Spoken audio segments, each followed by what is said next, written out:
stay-at-home dad, watching Disney movies he never had. His daughter digs through all the VHS, crushing the classics in a princess dress. Informed like Scuttle, Kurt's got your ticket, making it real like Jiminy Cricket.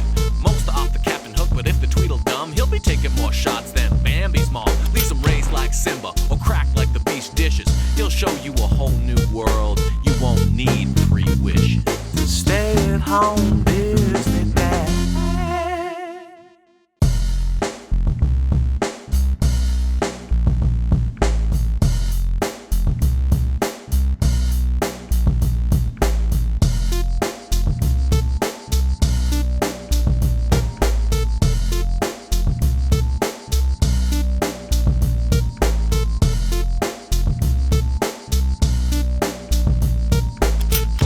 My child had so much fun with Honey, I Shrunk the Kids, she requested part 2 of the trilogy, Honey, I Blew Up the Kid. So we press play. Ad for 101 Dalmatians Live, coming in 1997. Oh, the glory years. Ad for Honey, We Shrunk Ourselves. I don't know, I have a negative knee-jerk reaction to these lazy trailers, but honestly, I have no reason to think they're going to be terrible. Scrolling. Blue logo, Walt Disney presents Rick Moranis in Honey, I Blew Up the Kid. So this is part 2 of the trilogy. Let's do this. I don't know why I have this like snarky opinion of it already. Shrunk the Kids was legit fun, but I don't know. I feel like that concept is kind of like a one and done, kind of ran its course, but we'll see. There's money to be made here. Let's do part 2. At least they got Moranis back, so that's good. I wonder if they got the whole original cast. We shall see. Once again, this animated intro goes on way too long. We start in Nevada. Julia Sweeney from SNL fame jogs by the weird inventor's house, and he has a complicated mailbox. Why? How electronic and complicated can you make a mailbox? The dog runs inside and there's contraptions all over the place. The kid, Nick, is now a teenager. He's rocking a 1990s noodling guitar solo. He's a cool dude now. There's a toddler and it keeps escaping its crazy inventor playpen. How can one improve a playpen with mechanical doodads? For real. Glad they have a mailbox and a playpen from the future. Of all the things he could improve around the house, those two made his list back in 1992. Amy is back and they don't want Amy to go away to college. Nick is worried that he's a nerd. I think these are all the same actors. That's great. Adam is the toddler, and he got out of his playpen and destroyed Nick's guitar. There's an awkward joke where Mom and Amy are going to go check out a college and leave the men at home. And the dad says, I'll have no problem getting Adam down for his nap. And the mom says, hey, we don't use the N-word.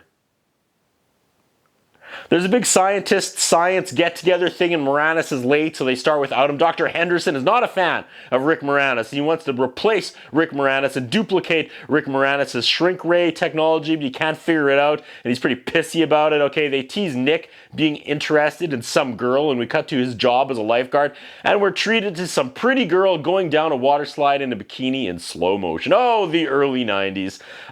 He goes to talk to her, and he stumbles over his words, and his crazy inventor dad pulls up to pick him up in his crazy inventor car and embarrasses him. When he gets home, Nick is angry and a frustrated teenager, and he excuses himself from the supper table to go be alone in his room, and I get it. Rick Moranis, whose character is named Zelensky, is calling Henderson, and he has an idea how to make this new thing work. Henderson is giving him nothing but shade. The stockholders also want Zelensky off the project. Back at home, Nick calls the bikini girl on the landline, but then Adam unplugs the phone. Rick Moranis takes his sons to work that night because he's excited to test his new hypothesis on his new ray. He asks his son if this huge expensive lab is better than the one he had in the attic, and I enjoy that callback to the first movie. I guess it's actually a Saturday afternoon. He's gone to work on his own time. The inside of the lab looks like Space Mountain. He's testing his laser thing, and as the countdown begins, his kid Adam gets out of the stroller and he gets in the way of the blast just as there's like a big power surge. The toddler isn't immediately growing, but obviously it's coming. Moranis gets his sons home and Adam is dressed like my buddy. Mandy is the babysitter. Their dad books her and she says she's $2.50 an hour. The dad starts warming something up in the microwave, and like the radioactive microwave triggers the kid's crazy growth. And I do remember when my own parents first got a microwave and freaked out about radiation. Don't stand too close. Nick and dad stumble upon a 7-foot toddler. They have to get him back to the lab and shrink him back down. He arrives at the lab and his coworkers are there and basically fire him and send him off, escort him off the premise. So he packs his giant toddler into his van and takes the kids home. Nick's like, why didn't you tell them that your ray works? And he has a pretty good explanation. He says, same reason he didn't tell anyone that the original shrunk ray worked on the kids, because he doesn't want his kids to be specimens. I appreciate that. He gets home and he doesn't want to tell his wife about the giant kid, but big reveal, I blew up the kid, and Mom faints. Why don't people faint in movies anymore? I miss people rolling their eyes up and then just falling straight back like a board. We get some trick photography or early green screen technology as Adam starts tossing things around the living room, but why are his toys large as well? I will admit the kid Adam actually mumbling nonsense in Toddler is really funny. The kid keeps yelling, I'll fix it! I'll fix it! At nothing, and I'm laughing. Nick has legit turned into the actual human version of the brave little toaster guy. Pat and her friend and the other neighbors are hearing banging in this house. They come and ring the doorbell to make sure everything's all right. Back at the lab, the folks that fired Moranis are trying to figure out what was actually enlarged when the ray went off. Mom says she's taking Adam back to the lab, and maybe there's someone there who knows what they're doing. Ouch. I'm truly terrified by this bunny, by the way. They get the giant kid to sleep, and now they're going to go get his old shrink ray out of storage. That's good writing. The doorbell rings, and it's Nick's crush, hot babysitter, Mandy. Nick's like, you can't babysit this kid. And she's like, I can handle some stupid baby. Awesome.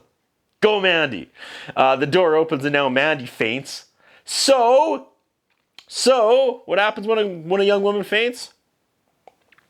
While she's unconscious, Nick ties her to a chair. He ties her to a chair. He ties the babysitter to a chair. What happened? What are you doing, Nick? You can't do that. Not cool. You can't tie girls up when they pass out, Nick. No. He was explaining how he was small and now his brother's big. Suddenly, Adam Kool-Aid Mans through the side of the house. Nick unties Mandy because he needs her help, and in all her Stockholm syndrome, she's like, okay, but I'm not changing those diapers. The giant baby ruins the next door birthday party, and we're now moving into Godzilla territory. The giant kid is going through the town breaking stuff. Keri Russell is Mandy. That's fun. Keri Russell. Mom and Dad have the old shrink ray in the van and accidentally shrink and then resize some policemen. The jig is up, and the army and the government come to take the baby, and Nick is like, it's not a good idea to keep him in the truck, and they scoff. We get Mr. Sterling, this guy, this iconic family movie bad guy, but there's a switch. He fires the mean scientist and is like, Zelazny, what can we do to get your son back to normal height? I didn't see that coming. The kid is now 50 feet tall because he keeps getting electricity. He busts out of the truck. He puts Nick and Mandy in his pocket and he walks away. They figure out that, electromagnetic fluxes or whatever makes him grow. And he's heading towards Las Vegas. Again, solid writing. This is a pretty tight little plot. A helicopter brings in the big bunny as a distraction. They try to sing him to sleep. There's not a lot to write about here because it's all visual. There's a giant baby on your screen, and that's been enough for the last 15 minutes. It's going through Las Vegas. The scientist guy that was fired comes back, and he's giving orders now like the bad guy. Some great shots of police cars and just the Las Vegas Strip. There's a comedic couple who claim there's no one bigger than Wayne Newton in this town. Cue giant baby coming around the corner. This is pretty cool. The plot, okay, it's a little predictable, a little bit by the numbers, but the visuals are amazing. The tape is starting to glitch as a bunch of Japanese tourists do the Godzilla thing. The giant baby starts following an ice cream truck. Adam is distracted, so Nick and Mandy try to jump out of his pocket, and they land in a convertible below. And Nick warns Mandy not to land on the gear shift. Yeah, totally. No, that's really inappropriate. They snuck that one in. They land in the convertible, and Adam thinks it's a toy car, and he picks it up and plays with the teenagers inside it. This could not have been a cheap movie to make with all these scenes on the main Vegas Strip back in 1992. They must have shut this part down for a while. He sees the giant hard rock guitar, and it's a callback from the start of the movie when he grabbed Nick's guitar. Good stuff. Now Moranis makes his wife huge. Giant kid chaos montage to Bryan Adams' Kids Wanna Rock. Adam pulls out the giant guitar. Adam is now pretending to play the Hard Rock Cafe guitar sign that is still lit up despite him ripping it out and no electricity possibly getting to it for the first time. I feel this movie is unrealistic, folks. The bad guys in the helicopter shoots at Adam and he gets hit in the hand and he cries. And this is super awkward. It's just goes silent. It's just this kid crying. It's uncomfortable. Anyway, they go to shoot him again, but Giant Mom grabs the helicopter and stops it. Now Giant Baby runs to Giant Mummy. There was a line a few minutes ago where they hoped it had some weight. the mom was like, dads are for fun, moms are for business. And I just ignored it and didn't track it because it came and went. But suddenly, like 5 minutes later, my daughter leans forward and yells, dads are for fun, moms are for business. Like for no reason, out of nowhere. They use the Honey, I Shrunk the Kid's shrink ray and get his kid back and his wife back to normal size. I don't know. Personally, I would have left his wife's chest just a little bit bigger. I'm joking. Settle down. That was funny. Don't pretend that wasn't funny. I'm sure the wife would like to borrow that enlarging ray with her husband a few times as well. If you know what I mean. Yeah, come on. I'll continue. They suddenly realized the teenagers were in the baby's pocket, so they must have been shrunk. But inside that tiny car, Mandy is kissing Nick because he saved her life. And this groove starts playing. And Nick is trying to put the moves on Mandy, and Moranis is like watching his tiny son put the moves on tiny Mandy and is like, let's give him a few minutes before we return him to normal size. Yep. Let's all watch the little people have. That's what I think about. What do you think? What we have is a concern about Curtis Anderson. His interviewing style is not the best. His personal appearance is not the best. I was wondering if the man has some kind of a hold over the channel that he's allowed to be employed for so long with the standards of journalism and personal appearance